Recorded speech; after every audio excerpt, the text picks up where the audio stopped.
आगे हम बात करते हैं इनके क्लासिफिकेशन की। हम यहाँ पे बात करने वाले हैं कि प्रोटोजोआ को किन क्लासिफिकेशन के अंदर या फिर हम कहें क्लासेस के अंदर क्लासिफाई किया गया है। तो 4 सब फाइलम्स के अंदर हम इन्हें क्लासिफाई करते हैं। बेसिस क्या बनाया है हमने, लोकोमोटरी ऑर्गन को बेसिस यहाँ पे बनाया है। तो सबसे पहली सब फाइलम आता है हमारे सामने जू फ्लैजिलेटा, यानी कि फ्लैजिला जिनके अंदर होंगे उसे अपन इस सब फाइलम के अंदर रखेंगे। दूसरा होगा सार्कोडीना, अगला होगा स्पोरोजोआ और अगला होगा सीलियोफोरा, यानी कि 4 सब फाइलम्स के अंदर हम इनको डिफरेंशिएट करने वाले हैं, क्लासिफाई करने वाले हैं। एक एक सब फाइलम की हम यहाँ पे बात करेंगे। सबसे पहला आता है हमारे सामने जू फ्लैजिला, जू फ्लैजिलेटा। ठीक है, अब यहाँ पे जो बेसिस मैंने आपको बताया कि लोकोमोटरी ऑर्गन थे, तो यहाँ पे लोकोमोटरी ऑर्गन क्या होने वाला है, फ्लैजिला यहाँ पे लोकोमोटरी ऑर्गन होने वाला है। देखिए, दे आर एंडोपैरासाइट और कमेंशियल और सिम्बायोटिक, यानी कि एंडोपैरासाइट हो सकते हैं किसी भी पर्सन के अंदर या किसी भी ऑर्गेनिज्म के अंदर जाके ये पैरासाइट के फॉर्म में रह सकते हैं। ठीक है, कमेंशियल हो सकते हैं, इसके अलावा सिम्बायोटिक यानी किसी के साथ सहजीवन में भी ये रह सकते हैं।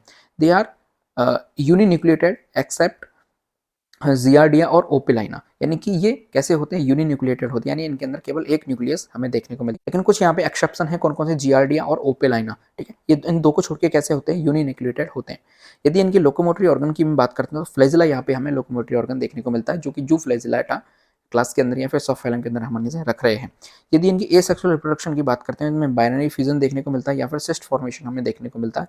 और सेक्सुअल रिप्रोडक्शन की बात करते हैं तो बिल्कुल क्या होता है, यहाँ पे एब्सेंट होता है, नहीं किसी भी प्रकार का सेक्सुअल रिप्रोडक्शन हमें देखने को नहीं मिलता।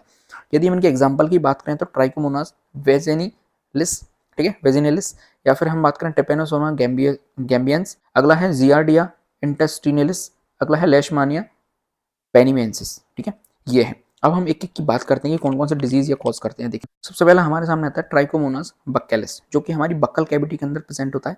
और एक होता है हमारे सामने ट्राइकोमोनास होमिनिस, जो कि हमारे इंटेस्टाइन के अंदर प्रेजेंट होते हैं। लेकिन ये दोनों ही कैसे होते हैं, हार्मलेस होते हैं, यानी कि हमें किसी भी प्रकार की हम नहीं पहुंचाते हैं। ठीक है, तो प्रेजेंट होते हैं लेकिन ये हमें किसी प्रकार का हम नहीं पहुंचाते हैं। अगला आता है हमारे सामने ट्राइकोनिम्फा।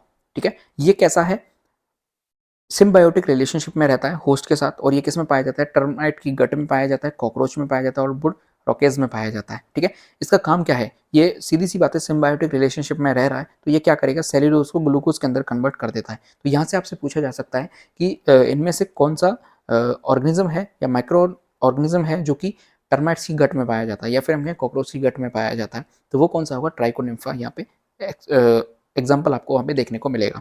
ठीक है, अगला है जियार्डिया लैम्बलिया, जिसका दूसरा नाम होता है grand old man of intestine. ये इंटेस्टाइन के अंदर रहता है जितने भी वर्टिब्रेट्स होते हैं, और ये एक डिजीज कॉज करता है जिसे अपन क्या कहते हैं, जियार्डियासिस। ठीक है, या फिर डायरिया या फिर बैकपैकर डिजीज। तो ये भी आपको एग्जांपल याद रखना है। अगला होता है ट्रिपेनोसोमा गैम्बियंसिस, जो कि क्या है, एक प्राइमरी होस्ट है मैन के अंदर। ठीक है, और इंटरमीडिएट होस्ट है सीसी फ्लाई का। ठीक है, सीसी फ्लाई जिसे ग्लोसिना पैल्पेलिस कहते हैं। ठीक है, तो ये चीज़ आपको याद रखनी है कि ट्रिप्नोसोमा गैम्बियंसिस है, जो कि सीसी फ्लाई के इंटरमीडिएट होस्ट होती है, जो कि इस रोग को फैलाती है या फिर हम कहें इसको क्या करती है, एक जगह से दूसरी जगह पर ट्रांसपोर्ट करने का काम करती है। ये डिजीज कॉज करता है कौन सी, स्लीपिंग सिकनेस, ये आपको याद होनी चाहिए। ठीक है, अगला है ट्रिपेनोसोमा क्रूजी। ठीक है, ये ट्रिएटोमा मैगिस्टा, जिसे किसिंग बग कहते हैं, इसके द्वारा ये क्या होता है, ट्रांसमिटेड होता है और चगास नाम की जो डिजीज है उसे कॉज करता है। ठीक है, अगला है आपका ट्रिपेनोसोमा इवेंसी, जो कि एक वेक्टर है टेबेनिड फ्लाई के लिए, और ये कॉज करता है कौन सा, सुर्रा डिजीज। ठीक है, अगला है लेशमानिया डोनोवानी, इसका जो प्राइमरी होस्ट है वो कौन है, रेटिकुलो एंडोथेलियम सिस्टम। ठीक है, ह्यूमंस का जो रेटिकुलो एंडोथेलियम सिस्टम है वो इसका प्राइमरी होस्ट होता है, और सेकेंडरी होस्ट कौन सी होती है, सैंड फ्लाई होती है। ठीक है, जो कि काला अजर नाम का जो डिजीज है वो हमें कॉज करती है। साथ ही साथ दमदम फीवर हो गया आपका, ब्लैक फीवर हो गया, या फिर बिसरल लेशमेनियस डिजीज यहाँ पे कॉज करता है, लेशमेनिया डोनोवानी। यहाँ से जो क्वेश्चन बनता है वो दो क्वेश्चन यहाँ से बनते हैं। लेशमेनिया डोनोवानी के लिए एक तो पहला आता है काला अजर। ठीक है, जो काला अजर है या फिर ब्लैक फीवर है उसको कौन कॉज करता है, तो यहाँ पे आएगा आपका लेशमानिया डोनोवानी। अगला आता है कि काला अजर के लिए सेकेंडरी होस्ट कौन होता है, तो वो आएगा आपका कौन, सैंड फ्लाई। ठीक है, एक यहाँ से बनेगा आपका सीसी फ्लाई के लिए। ये दो मैं आपको पॉइंट इंपॉर्टेंट लगा देता हूँ, इन दो से यहाँ पे क्वेश्चन हमें देखने को मिल सकता है। एक यहाँ से जियार्डिया लैम्ब्लिया, ये एग्जाम्पल आपको याद रखने हैं। ठीक है, आगे देखिए, लेशमानिया ट्रॉपिका, जो कि क्या करता है, ओरिएंटल सोर कॉज करता है। लेशमानिया इन्फेंटम, जो कि इनलार्जमेंट ऑफ स्प्लीन के लिए जिम्मेदार है।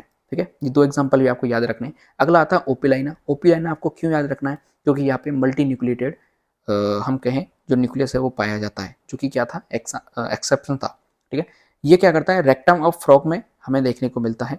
Tadpole get infection by ingesting cyst, यानी इसकी जो सिस्ट है उसको इंजेस्ट कर लेता है कौन, डेडफॉल, देन यहाँ से क्या हो जाता है, इन्फेक्टेड हो जाता है, ठीक है। These are multi nucleated organism which undergo plasmotomy, ये प्लाज्मोटोमी करते हैं क्यों, क्योंकि इनके अंदर क्या पाया जाता है, मल्टी न्यूक्लिएटेड जो न्यूक्लियस है वो हमें देखने को मिलता है, ठीक है। मैस्टिगो अमीबा, ये क्या होता है, it is a connecting link between जू फ्लैजिलेट एंड सार्कोडेंस, ठीक है। ये चीज आपको याद रखनी है कि जू फ्लैजिलेट और सार्कोडेंस के बीच में कनेक्टिंग लिंक कौन सी है, मैस्टिगो अमीबा है, ठीक है। They possess flagella like flagellate and pseudopodia like sarcodines, sarcodines में क्या पाया जाता है, सूडोपोडिया पाया जाता है जैसे आपके अमीबा के अंदर पाए जाते हैं, ठीक है। और इनमें फ्लैजिला भी पाया जाता है जैसे कि जू फ्लैजिलेट्स के अंदर पाए जा रहे हैं। तो ये दोनों का क्या हो गया, कनेक्टिंग लिंक हो गया, ठीक है। अगला देखिए प्रोटेरोस्पोंजिया, ये क्या है, कॉलोनियल रहते हैं और कोएनोफ्लैजिलेटेड होते हैं, फ्री स्विमिंग ऑर्गेनिज्म होते हैं ये, ठीक है। और ये किस किस के बीच की कनेक्टिंग लिंक है, प्रोटोजोन्स और पॉरीफेरा के बीच की कनेक्टिंग लिंक है, तभी इनका नाम क्या रखा गया, प्रोटेरोस्पोंजिया यहाँ पे रखा गया है। क्यों, क्योंकि एक तो एक कॉलोनी में रहते हैं, साथ ही साथ में फ्लैजिला पाई जाती है। तो ये क्या हो गया, फ्लैजिला पाई जा रही है तो प्रोटोजोआ जैसा स्ट्रक्चर हो गया, लेकिन ये कॉलोनियल है और फ्री स्विमिंग रहते हैं तो ये कैसा हो गया आपका, पॉरीफेरेंस का होगा कैरेक्टर। तो इस तरीके से आपको ये चीज़ें याद रखनी है, जो फ्लैजिलेट्स क्लास यहाँ पे हो जाती है आपकी खत्म।